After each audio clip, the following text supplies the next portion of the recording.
Praise the Lord. Blessed day mga kapatid, no?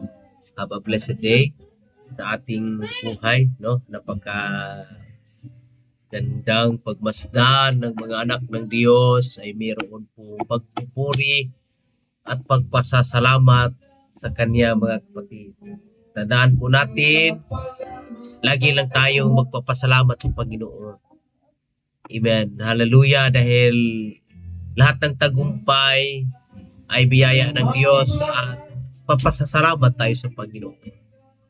Praise God. Hallelujah. So, short message lang po ito mga kapatid as our devotional. Amen. Every day mga kapatid, say hi. Hi to them. This is my GDL, pangalawang GDL, pangalawang BB. Praise God. Salamat sa Panginoon. Sa Philippians chapter 3 verse 13, binanggit po doon, but one thing I do, forgetting what is behind and straightening toward what is ahead. Wow. This is a very powerful verse mga kapatid. Sabi nga doon, you need to focus in front of you. Amen. Because that's ahead of you. Don't look back or don't focus in your back because it's behind you. Just focus in front because that's ahead of you mga kapatid, no?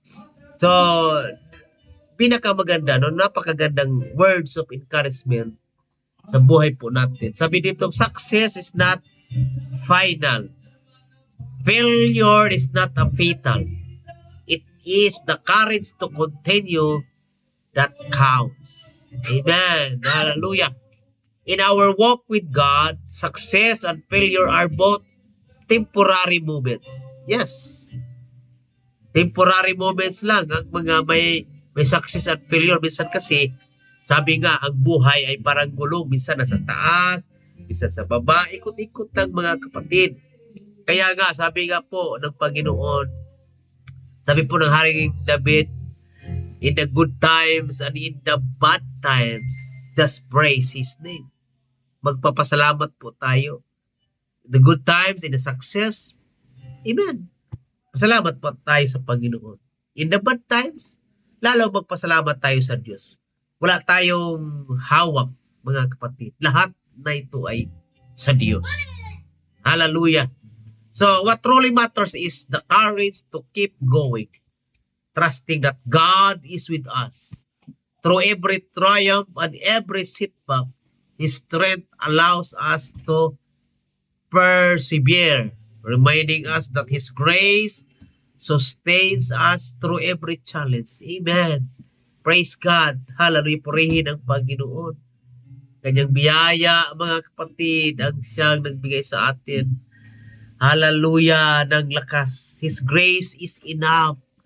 Amen. Sapat na ang biyaya ng Diyos. Sapat na ang pag-ibig ng Panginoon sa ating buhay. Amen. Hallelujah.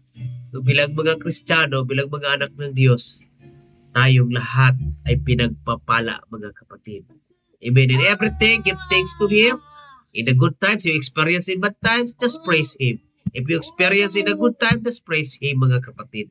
Lahat ng bagay, magpasalamat po tayo sa Panginoon. Purihin ang Panginoon. Have a blessed day to you, mga kapatid.